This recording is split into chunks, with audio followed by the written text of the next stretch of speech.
Today's tool is an organizational tool that can be used to make graphic organizers, flowcharts, concept maps, and much more.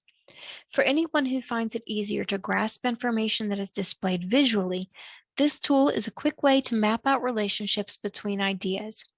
It's a free, open resource tool that integrates with Google Drive and works like a Google Doc, so it can be worked on collaboratively.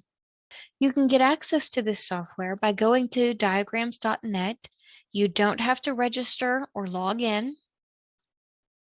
If you select Start, you can connect to your Google Drive.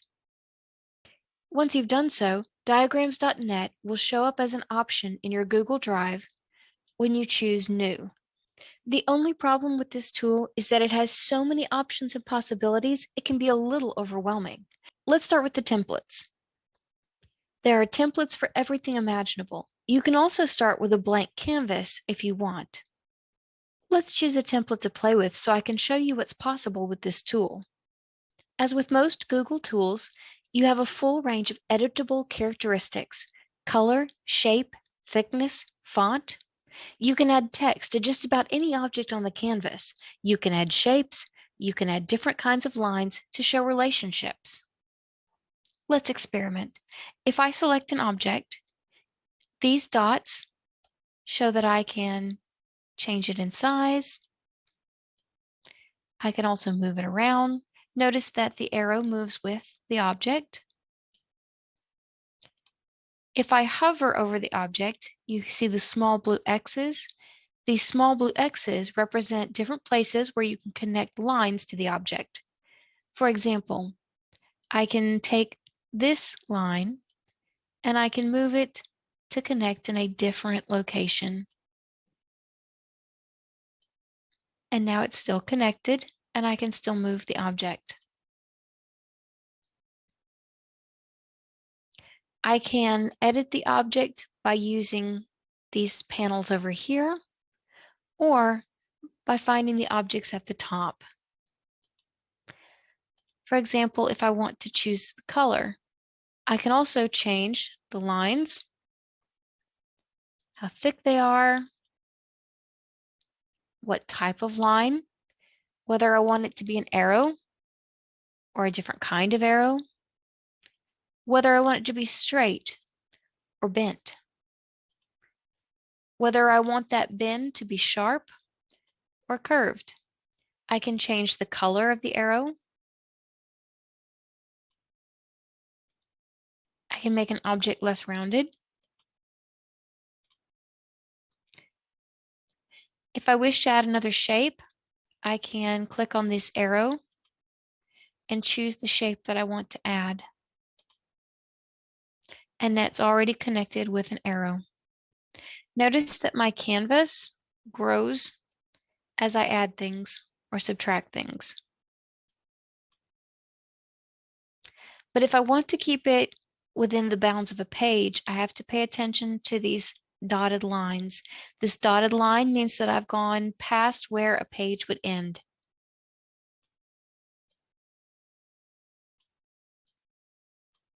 Over here, I have different types of objects that I can add, everything from little stick figures to arrows to different shapes,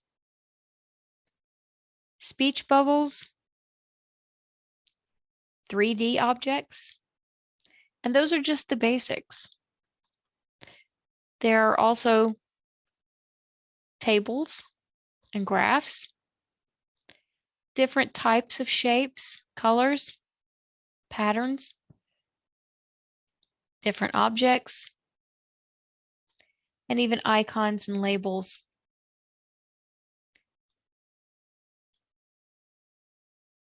As you can see, many options to choose from. When it comes to text, I can change the style by giving it a different kind of heading. I can also change the font or the size of the font, add bold, italics, underline, strike through, anything that you can typically do in a word processing type software, you can also do here. And all the symbols are the same so that it's not confusing. I can change the color of the font. I can also add hyperlinks. I can add images.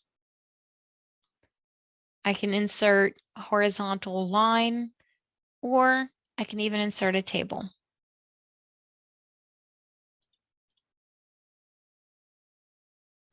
For my diagram as a whole, I have other choices. I can take off the grid and see it just as a plain paper.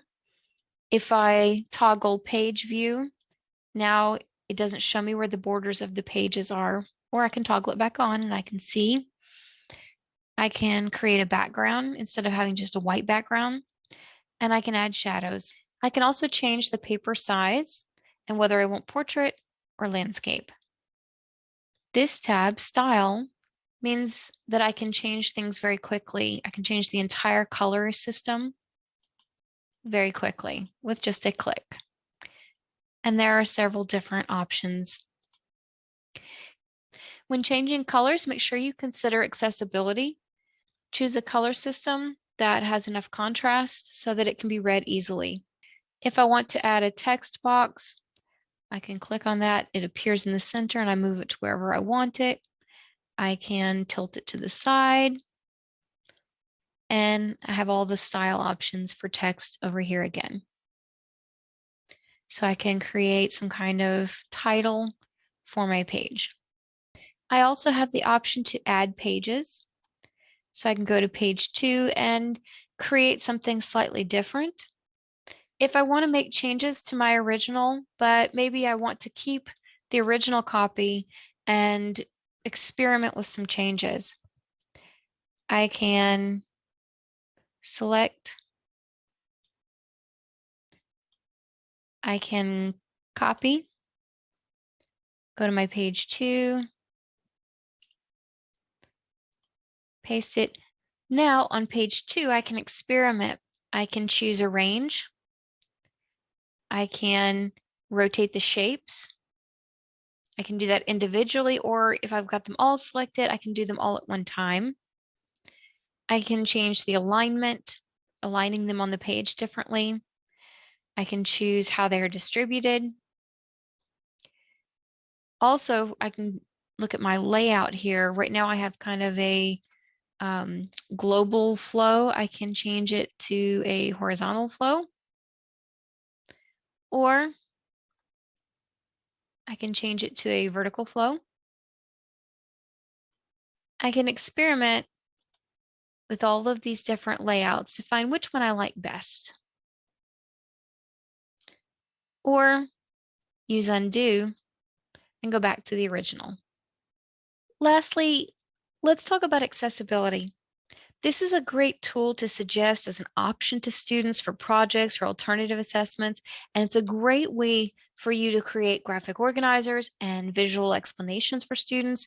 But as accessibility becomes a larger part of the conversation, we have to acknowledge that these diagrams will not work as well for students with certain disabilities.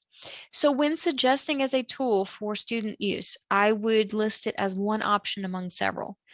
When using it yourself to create visuals for classes, there are two routes to consider. First, if the information is pretty self-explanatory, the PDF export option is readable by screen readers. Just as you would export any type of Google Doc, you can go to File, Export As, and choose PDF. Do not choose JPEG or PNG because that will just be an image. It will not be readable. So you want SVG or PDF. However, a complex chart will still be difficult to follow without the visual cues. So option 2 is to use a plugin which will extract all of the text from your visual, and then you can add in explanations of the relationships between the information. So if I go to extras and I go down to plugins, when I click on that and I click on add, and I have a drop-down menu here of different plugins.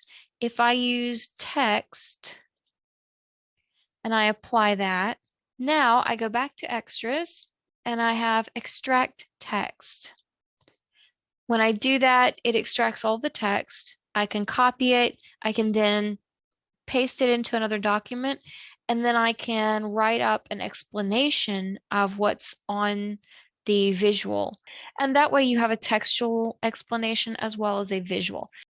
If you've already given an explanation in your lesson of this same material, and this is just a secondary explanation, this is not the only way you are explaining this information, then you can just use that original explanation as your text for this image, for this PDF. And that way it will be easily understood by anyone who is trying to interpret this, who has low vision or is using a screen reader. Okay, so those are some of the many things that you can do with this tool. I hope that you were able to find something that would be useful for you, some way that you can use this. It can be a little bit of a learning curve to figure out how to use all these different tools, all these different pieces and parts, especially if you use the arrows that are curvy. Sometimes they can make a big mess because every little individual curve and piece of it can be moved. And so, yeah, sometimes that can get a little crazy. So it's up to you. I would experiment with it and just see if it's something that you want to use. If not, you probably have another tool that you like better. That's fine. But if you're looking for a tool like this one, at least now you have that in your toolbox.